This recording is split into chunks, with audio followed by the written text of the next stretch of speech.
Hello to those of you listening on demand. Today is Saturday Fantasy Baseball. We'll get started as soon as the sound comes through the chat room and I can say hi to everybody. And that's how we do it here, in case you don't know. We like to wait till the sound comes through to the chat room. You can find a podcast here every day of the week.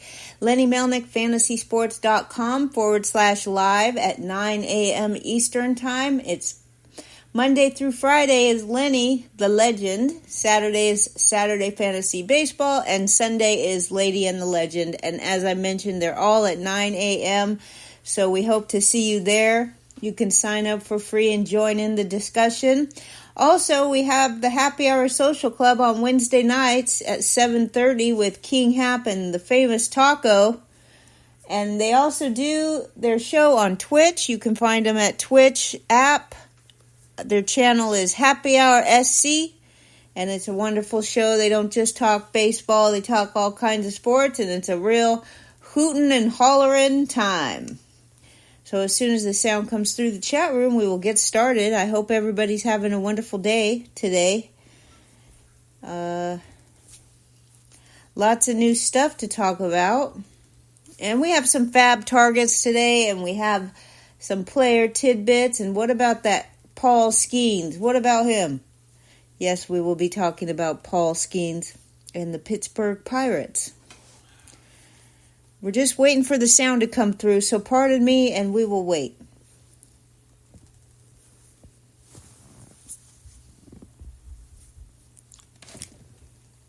Crazy.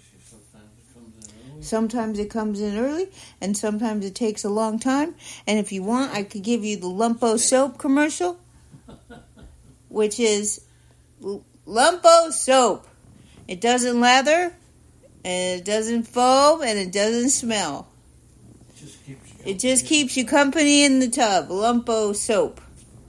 Okay, we're back. All you need is a Lumpo soap commercial and you got it. Okay, sound is good, everybody. And let's say hi to the chat room. We have, a good chat room today. James K. is here. Eddie Heckman. Teresa Heckman. Danny Fuller. Penny. Chris from Cambridge. Big Al on the Prowl. Mal Palantina. Rotorius. And guest Boston Paul. There's a birthday today. We'll talk about, if I could load more, Eric Hansen. If anybody remembers him, he's 59 today. He played one season with the Blue Jays, 35 starts, including opening day. And his stats are not very good, but he did throw 4 complete games. Also, Reggie Jackson and Brooks Robinson have birthdays today. So, let's see what's going on in the chat room. I'd love to say thank you for joining me today. Garth Brooks. Interesting. I can't read all that. So, let's just get started. Okay, if any of you have... Rotorius made a comment earlier about how bat speed is all over the internet right now. And that is true. Bat speed is all over the internet because StatCast just put out new bat tracking leaderboards. But I will say, I was going to go into this a little bit, and just a reminder that bat speed is only available from this year forward. So comparisons to last season are not possible. And there's a great article at RotoWire written by Eric Halterman, who talks about the best use of these stats for fantasy purposes. He brings up an interesting example. He talks about an irresponsible use of these stats would be to suggest that players with high bat speeds are good and those with low bat speeds are bad. I mean, you look at Giancarlo Stanton, he has the highest average bat speed in the league at 80.6 miles an hour, and the difference between Stanton and O'Neal Cruz is larger than the difference between Cruz and Bobby Witt Jr., which is O'Neal Cruz is in second with 77.9. And Bobby Witt Jr. is 21st at 75.3. Now, like I said, I was going to talk more about this, but the article really goes in depth about how to use these bat speeds. It's not just bat speed that they put out. They put out other things too, such as the length of the swing, whether or not, and Eric talks about that these statistics that StatCast just put out are helpful with if you pair them up with other metrics like contact rate. If you know when to swing at the ball, it really helps out. It doesn't matter how fast you swing the bat if you don't know when to swing. And so there's other things that you need to take into consideration when you're looking at these new statistics by StatCast. So it is all over the internet because it's brand new. And he brought up another example about Paul Goldschmidt. He said if these stats came out 2 years ago instead of just this past week, we would be having one of two conversations about Paul Goldschmidt. One, that he's not doing well at all, but his bat speed is still high in comparison to what it's been in seasons past where he's done very well. You would be able to say, well, his bat speed is still good, so you might want to hang on to Paul Goldschmidt. Or the alternate conversation would be, Paul Goldschmidt is not doing well, but his bat speed is down significantly, so maybe it's time to drop Paul Goldschmidt from your fantasy team. So if you don't have RotoWire, please holler at me. I will do what I can to share with you the most impactful information from this article. But it is an interesting. I give a lot of credit to Eric Halterman, who wrote the article. And of course, you know, I would not be able to do these shows without the one and only RotoWire.com. So let's get started. Hello, Leonard Donaldson. Hello to Tommy Johnson. Hello to Merrill and Mitchell. Great to see you all in the chat room today. I just can't tell you how much it means. It's so nice to come here and see all of you friends, and we just have a good time, so let's get started. Bell, Leonard Donaldson. I said hi to them already. Is Laura here? And Boston Paul. Is Laura here? Yes. Hello to Laura and Mary. Zelmo, triple play. Zelmo and triple play. Great to see you. How about Tyler Alexander yesterday? An SM King turd? Great to see you, my friend. Tyler Alexander never pitched into the 8th inning before in his career. Yesterday, he retired the first 22 batters he faced. He took a no-hitter into the 6th inning. It was a perfect game. He ended up 7 1/3 innings, 3 hits, 3 earned runs. But his ERA on the season is 5.17. And if you look at his formula, and for those of you who don't know what the formula is, it came from MalPal, which is add up the ground ball percentage plus the strikeout percentage, and if it equals 70, then you have a good pitcher on your hands. Now, that is a very short story for a lot of involvement, but it makes it easier for you to take a look at how good is this pitcher really. Regardless of what Tyler Alexander did yesterday, there's a reason why he's not on the FAAB targets this week, and that's because his ground ball rate is only 30%. That is horrible. His strikeout percentage is 18%. This guy barely makes... Does he even make 50? No, he doesn't even make 50. That means...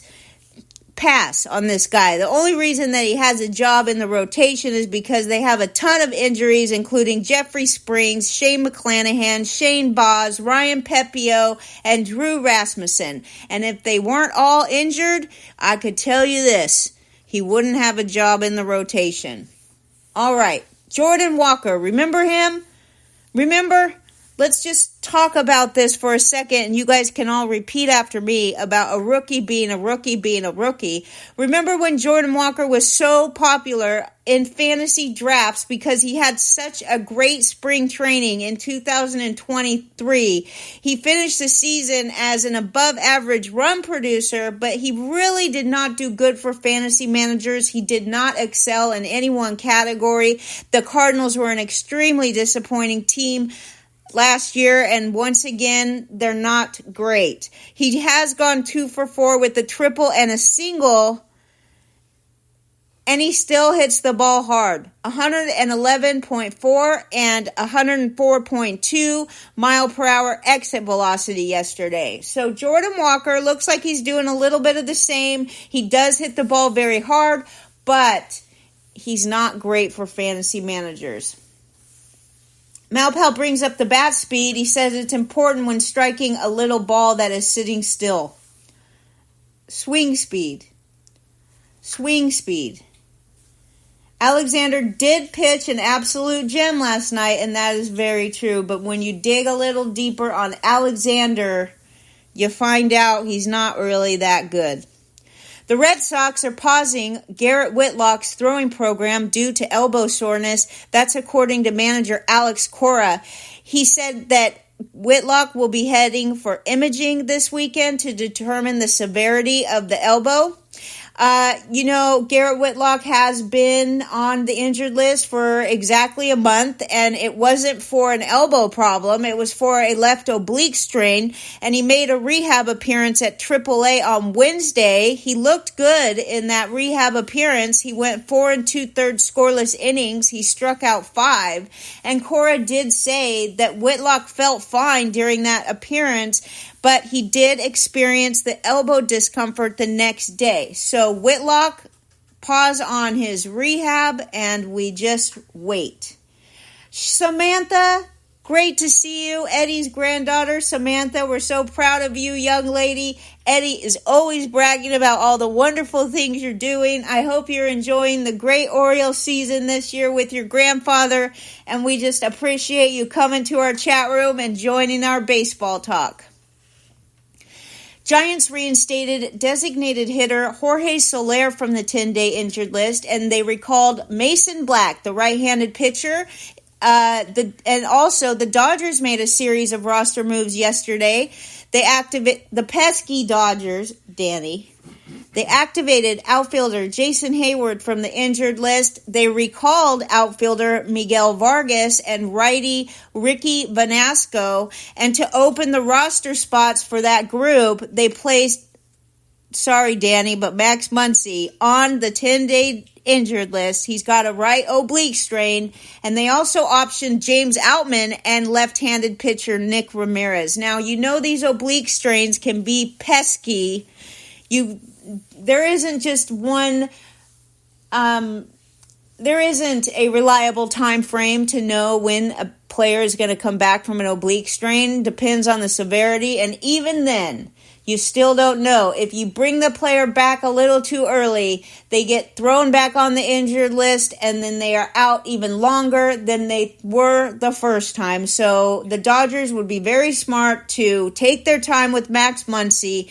And again, if you have James Outman, it's time to get rid of him. He was... As Lenny suggested. What, Leonard? As Lenny suggested weeks ago. As Lenny suggested weeks ago, right? Yes. That's why he's the legend. You never hear me calling Lenny the legend here at home, okay? I call him other names, but it's not the legend. Jackson Holiday. Let's talk about those Orioles. Now, Eddie sent me a text message saying that he wasn't going to talk about the Orioles until Lenny brought him up. And I said, what are you thinking? Everybody knows you're the biggest fan of the Orioles. You are the Baltimore Orioles resident insider for this chat room, and we expect you to give us updates on the Orioles every minute. Jackson Holiday, considered one of the best prospects in all of baseball, maybe the best prospect in all of baseball, even though he's only 20 years old. They called him up to the majors, but in 10 games, he struck out in half of his plate appearances, and he was sent back down to the minors. Ken Rosenthal in The Athletic recently took a look at the struggles of a lot of young players, not just Holiday, but Colt Keith is struggling, Kyle Manzardo, Henry Davis, Jackson Churio, and Wyatt Langford, and he mentions that the gap in quality between AAA and the majors is widening. SM King Turd says Kobe Mayo hurt, that stinks, okay? It felt like he was about to get the call. Let me see what else we got going on. Great to see Tommy Johnson, good to see everybody. What about Tarek Skubal? Is he the best pitcher in the American League as far as starting pitchers go? I think the argument could be made that he is. Yesterday, he pitched 6 innings, 74 pitches, 53 of them were strikes, 1 hit allowed, no walks, 6 strikeouts, 13 swings and misses. Only 3 balls hit out of the infield. He left with a 13-0 lead, and now he is 6-0 with a 1.80 ERA. He is 10-0 with a 1.48 ERA in his last 14 starts since September, if you go into how he finished last season, which was excellent, which is part of the reason why he went so expensive. But I will say this, he's not disappointing by any stretch of the word. And speaking of the Detroit Tigers, what about Javi Baez? He entered yesterday's game batting 167 with a 422 OPS. He did, however, have his first multiple RBI game since September 15th, 2023. He went 2 for 3 with 3 RBIs in the first 5 innings. And like we said, the Detroit Tigers, they gave a lot of run support to Skubal yesterday. Eddie Heckman says Kobe Mayo is probably the next one to be called up. And you're probably right, I would say. Does he look just like the rest of the guys that you had? I mean, every youngster on the Orioles looks the same, like a little Ken doll. Now, there have been rumors swirling around about the Astros trading Justin Verlander. The newest reports say he's amenable to returning to Detroit. Detroit could be a surprising team this year, I have to say. He does have a full no-trade clause, but the reports are saying that he would approve the trade to the Tigers. There's only 3 teams on the no-trade clause. What you doing, Leonard? Almost same thing you. So far, so good for Justin Verlander. He's 2-1 with a 3.38 ERA, a 1.19 WHIP. Paul Skeens. Here we go, Boston Paul. We've talked a lot about Paul Skeens, of course. We talked about him with Irwin on Lady and the Legend last weekend, and Irwin mentioned immediately what he saw with Paul Skeens. And no matter how much you like this guy, you can't deny the fact that, the arm just wasn't built to throw over 100 miles per hour. He's already thrown 29 pitches over 100 miles an hour. He did excellent yesterday. 6 innings, 0 hits, 1 walk, 11 strikeouts in 100 pitches. The 11 strikeouts are the most ever by a Pirates starting pitcher at Wrigley Field. Big whoop-de-doo, okay? But regardless, Paul Skeens looking great. You know how I feel about it. If you have him, you should put him up for trade. And don't trade for this guy, okay? You're going to get hype, and you're going to get a lot of 100-mile-an-hour pitches, and he is excellent. I'm not going to say that he's not. Please hear what I'm saying. It's not that he's not good, but the human body was not made to throw that hard. And also, what Irwin pointed out to us, and then came on to Lady and the Legend last Sunday and pointed out, is that he's so tall, and as soon as he releases the ball, his arm goes automatically all the way down to his knee, and then it snaps back up, and that's where the problem lies, is when it snaps back up all the way to the sky, and it just puts so much pressure on the shoulder. So it's not just the 100 miles an hour that he's throwing, it's that whiplash that he does right after he releases the ball. I would bet anybody $50 that Skeens is on the injured list with shoulder problems by the 1st of September. Aaron Judge, last 5 games, looks like Aaron Judge has turned it back on, woke up, 625 batting average and a 739. Is that possible? 625 batting average and 739 on base percentage. I don't know if that's possible, but he's 10 for 16. 3 home runs, 5 doubles, 7 walks. Yes, I guess it's possible. The Yankees are 5-0 in the last 5 games. The Bauer report. Yeah, I didn't get the note that Lenny said he was going to send to me this morning. But so thanks for the update, Chris from Cambridge. I didn't see it, Lenny. You must have put it on there after you sent it to me. Anyway, the Bauer Report, undefeated, a 1.80 ERA, 55 strikeouts and 8 walks. He leads the Mexican League in strikeouts and ERA. He was just invited to play in the All-Star game for the Mexican Baseball League. He's the first American-born player to be invited to all 3 All-Star games. That includes Japan, Mexico, and MLB. So, way to go, Trevor. Never give up. Aaron Judge now has 12 home runs on the season, 6 solo shots, and 6 that have scored Juan Soto. Another Baltimore Orioles we'll talk about is Gunnar Henderson, 13th home run of the year, ties him for the Major League lead. Now, the rise of Henderson and the fall of Corbin Carroll is pretty interesting. Both Rookie of the Year last year. The difference between the two is stark. Also, so as a Pirates fan, our friend Tommy Johnson chimes in. He says, as a Pirates fan, he'd much rather see Skeens go deep into ball games, not throwing that hard, and actually make great use of a start, versus throwing that hard and only lasting between 4 and 6 innings with the potential to have an arm injury down the line. I agree. Oh yes, we got to talk about, I forgot to bring it up.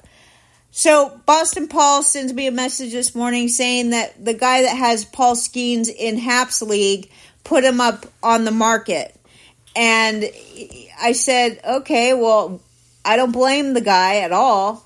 And then Boston Paul seemed very irritated that this guy did not accept Chris Bassett for Skeens because he said he was being nice by offering Chris Bassett for Paul Skeens. Let me hear from the chat room what you think. And by the way, when I asked Boston Paul if he would take Bassett for Paul Skeens, he said no. So, Malpal would go all in on Skeens if he was made available. Interesting.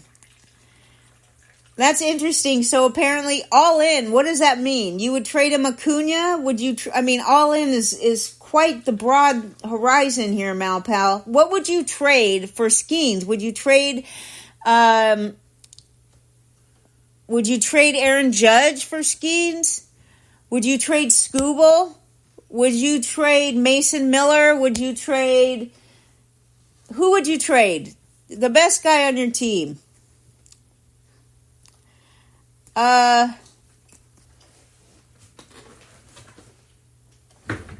Malpal says he's not afraid of an injury. Okay, Malpal, let's bet a whole bag of gummies, okay, on this one.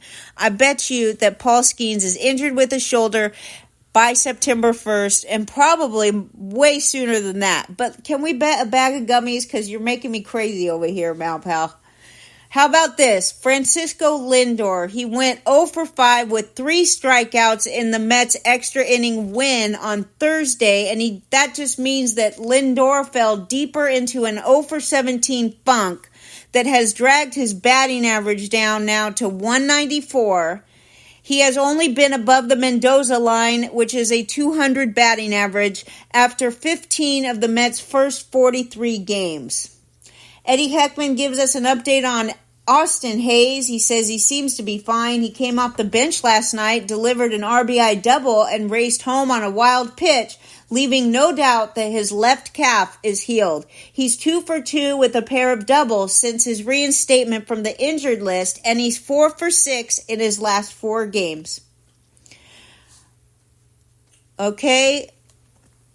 Giants. Young-Hoo Lee, surgery needed to repair his torn shoulder labrum. He will miss the rest of the season. That's a disappointment. He's set to undergo season-ending surgery in the next few weeks for a torn labrum in his left shoulder. Now, he sustained the injury in the top of the first inning last Sunday when he crashed into the outfield wall, okay, trying to make a catch. That's like, has he been watching Byron Buxton or what? He was placed on the 10-day injured list, what we thought was a dislocated shoulder, but an MRI on Tuesday revealed further damage. And the reason that it took so long for us to find out is that Lee was going around. He received multiple opinions from different doctors on the injury, and then the ultimate decision is season-ending surgery. It's too bad for the 25-year-old who signed a 6-year, $113 million deal with the Giants in December after 7 seasons in the Korea Baseball Organization. And he will end his first season in the majors with a .262 batting average and a .310 on-base percentage, 2 home runs, and 8 RBIs over 158 plate appearances. Anthony D.B. Miller. Anybody that throws over 100 miles an hour on a regular basis is an injury risk. So that's that. I mean, are you willing to put your money where your mouth is, Malpal? Anthony D.B. Miller says he's not worried about an injury. It's a matter of when, not if, for all pitchers. Skubal was hot yesterday, 100 miles an hour. He had an injury history. Should we trade him? Good point, Anthony D.B. Miller. Very good point. When you're throwing it that, I don't know. I have no problem with a 100-mile-an-hour pitch if you're throwing it to get out batters on a base-by-base situation where you're in a situation with 2 strikes or whatever, you're trying to strike the guy out with a fast heater, okay, that's fine. But when you're throwing over 100 miles an hour on a regular basis, he's already got 29 pitches over 100 miles an hour in 2 starts. Let that sink in. However, I'm still waiting for Malpal. Luis Matos started in center field in each game since Jung-Hoo Lee has been injured. He's batting .333 with 1 home run. Now, this guy, Luis Matos, he is 22 years old, so he's extremely young. He has elite contact rates from the minors, 12.2% strikeout rate, and it did carry over to the majors. He's only striking out 13% of the time. We're hoping that some power comes through with this kid, but he isn't great for fantasy until he starts to develop some power. Otherwise, you're really just getting a guy, and he is playing. He's going to play every day from here on out. He's the 4th youngest Giants player with 5 or more RBIs in a game since the move to San Francisco in 1958.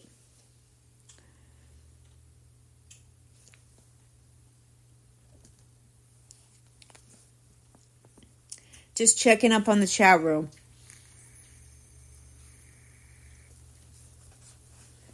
Now, back-to-back games with a homer for Jordan Beck, who is MLB's number 66 prospect. He's a Rockies guy, and he's 23 years old. He went 1 for 4 with a solo home run. And now, in the last 6 games, he has a hitting streak. He's gone 8 for 23 with a .348 average. He was known for his power in the minors, but it took a little time for him to click in the majors. On the season, he's batting .236 with 2 homers, 7 RBIs, 4 runs scored, and a stolen base over 55 plate appearances. Now, one thing to remember about Beck is that he could be running out of time to make an impression with the Rockies because Nolan Jones started a rehab assignment Wednesday and he could return soon. You know, Nolan Jones has been out with a back problem. And Anthony D.B. Miller, again, he's worried about Skeen's health as well, but he's just accepting it instead of worrying about it. He's been worried about his health since college. No need to worry, right? Fantasy baseball should not be a worrisome game, even though it is fun, and part of that fun is stressing out over players, okay? That's part of the fun. But I hear what you're saying. You know, you got to just accept that sometimes there's injury risk, and whether or not Skeens... Another thing about Skeens is that he's only been stretched out to 6 innings one time in his entire career, so before he came up to the majors. Now, whether or not that makes any difference whatsoever, we will see. However, you do remember the Tom Verducci rule, which is if a guy increases his innings by a ton in a season, you can expect him to possibly have problems. Now, that's not true all the time, I'll tell you that much, but it is something to think about. Okay, so we all had to refresh, but we're all back in action, and we're happy to be here, okay? I wouldn't drop Santana right now, I'll tell you that much. I wouldn't drop Joey Ortiz right now either. Is that Castro? I don't know who that is, but if you're talking about Joey Ortiz, we have Joey Ortiz and Carlos Santana in the FAAB targets, which is a good segue because we are getting started now. Play for greatness, be bold, no fear, no guts, no glory. Okay, Malpal. Now, I can't argue too much with Malpal because he does crush it. I've played in a lot of leagues with him, and he constantly finishes better than me. So, I got to throw that out there. As much as I disagree with him on this Paul Skeens thing, you still haven't told me who you would trade for Skeens. He says I'd go all in on Skeens, and I don't think you'd go all in. What, are you going to trade your best player for him? No. Tell me who you'd trade for Skeens. I want you to tell me that you'd trade a first or second round pick for this guy, and then we'll talk. And also, we're betting a bag of gummies. Okay. He's dropping Santana. Okay, well, that's up to you, Boston Paul, but it's just ridiculous. You're going to drop Santana, who's doing excellent right now, and we'll talk about him in a second. But for starting pitchers that you might want to target in your FAAB tomorrow is Robert Gasser. Gasser. James K., you're going to like this one. The Milwaukee Brewers 24-year-old starting pitcher is 2-0 with a .82 ERA and a .82 whip. Now, he's won the first two starts of his MLB career. However, the Brewers gave him a ton of run support. In those two starts, they outscored the opposition 23-4. So that's one thing I want to make very clear. He was been offered a lot of run support, and he doesn't strike out a lot of batters so far. In his first 11 innings, he only has 6 strikeouts, which you know is not it's not what we're looking for with the starting pitcher. However, in his first 12 innings at AAA this year, he did strike out 17, and last season at AAA, he struck out 166 in 135 and a third innings. So, we'll see if he continues that, which is over 9 strikeouts per 9 innings, and if you can cross that feat, you're looking good. It's not showing up in the majors so far, but he is 2-0. Next week, he has a great matchup against the Marlins. So even if you want to pick him up this week to stream, you could go ahead and do that. And if he doesn't do well against the piddly Marlins, then you can drop him again. He does have a 5.25 ERA in those 3 outings with AAA. So when he was brought up, it's not because he was being excellent in the minors. His ERA was over 5.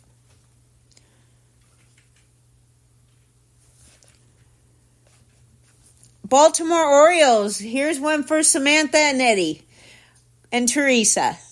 Cole Irvin. Now, he is owned in quite a few leagues. I considered not putting him on here, but there's a few leagues that I play in that he is free agent, so here goes. He pitches on a great team, the first place Orioles, who are 27-14, and they've scored 200 runs in their first 40 games, which averages out to 5 runs per game. And what you can guarantee with Cole Irvin is that he's going to get some massive run support. Now, on the season, his ERA is under 3. It's 2.90, a 107 whip, and his record is 4-1.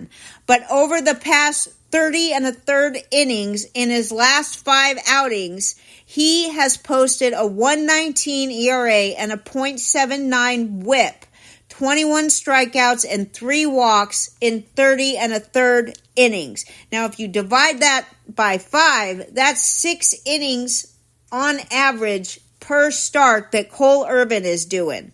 All right? I think you should pick him up if he's available and ride with Cole Irvin, the 30-year-old starting pitcher for the Baltimore Orioles. Now, for relievers here, you know, it gets pretty tight here trying to come up with some relief pitchers, some closers, but you have the 25-year-old Jeremiah Estrada, who logged his first career save. He is a San Diego Padre. Obviously, he's not the closer. Robert Suarez is the closer, but it looks like he just took over the second-in-line spot from Yuki Matsui, who hasn't had any saves. What a disappointment he was. But, there's a lot of guys in the draft that you could say possible closer, potential closer. You didn't really know what Yuki Matsui's role was going to be when he signed from Japan this offseason. A lot of people thought he would be the closer in San Diego, but clearly it's Robert Suarez. However, yesterday, Robert Suarez was called in to the game in a high leverage spot to face the middle of the Atlanta Braves lineup in the 8th inning, so they needed someone else to come close the game, and that was Jeremiah Estrada. He pitched a clean inning with 3 strikeouts. It was the bottom of the order, as we mentioned before. He struck them all out in 16 pitches. He's 25 years old. He has been great so far in 10 2/3 innings this season. He's got a .84 ERA and a .75 whip with 13 strikeouts. Again, he's second in line to Robert Suarez, who has a .47 ERA and 12 saves. Another guy that you could look at, and this is a great one, Jalen Beeks, the 30-year-old reliever for Colorado Rockies, has 4 saves now on the season, 2.21 ERA and a 1.18 whip. He is the current closer in Colorado, and even though they don't win a lot of games, you can bet when they do, they're close games. So go ahead and grab Jalen Beek. Just a week ago, Beeks was rostered in just 1% of Yahoo leagues, but then a 7-game winning streak by the Rockies, Beeks went a perfect 3 for 3 in saves. Now, he's a lefty. You don't really see a lot of lefties getting the closer job, okay? But this guy is giving him the chance. He's the hot hand at the moment. And I'll say this. The other guys they have, I would like to see Tyler Kenley get a shot. But for now, with Daniel Bard on the 60-day injured list, you got Jalen Beeks, and that's your closer. The Rockies, now, if you're worried about getting a closer who pitches at Mile High Stadium at Coors Field, you will be happy to know that the Rockies are playing in San Francisco and Oakland, both big ballparks, this weekend and into next week. So, and look, if you're desperate for a closer, you don't really care where it comes from, big park or not. Now, a first baseman you could look at is Carlos Santana. He's 38 years old. This guy used to be an on-base monster. His on-base percentage is just dreadful, okay? And his batting average can go right along in the dumpster with it. 203 batting average. But if you're looking for some counting stats, Carlos Santana now has 7 home runs, 21 RBIs, 14 runs scored. He was excellent between May 9th and May 14th. He went 8 for 20 with 3 home runs, 8 RBIs, and 5 runs scored. His performance was noticed by fantasy managers, so his rostership number almost doubled in Yahoo leagues during that spell, but he's still only owned in 13% of Yahoo leagues, and he has been hitting up higher in the order, so he hasn't batted, okay, so he bats 8th sometimes, but even against lefties and even against righties, he's typically batting 6th in the lineup right now. Between May 10th and May 17th, in 7 games, he has those 3 home runs, 7 RBIs, and 4 runs scored. His on-base percentage is dreadful, but his batting average is also dreadful. So no matter which of these 2 types of league you're in, this guy is not great for those 2 statistics. He is good for the other statistics, and I'll say this. The Twins are doing good, so second base, Joey Ortiz, Milwaukee Brewers. Another Brewer. I'm so glad you're here today, James K. 25-year-old second baseman, batting .296 on the season with 5 homers, a stolen base, 15 RBIs, and 14 runs scored.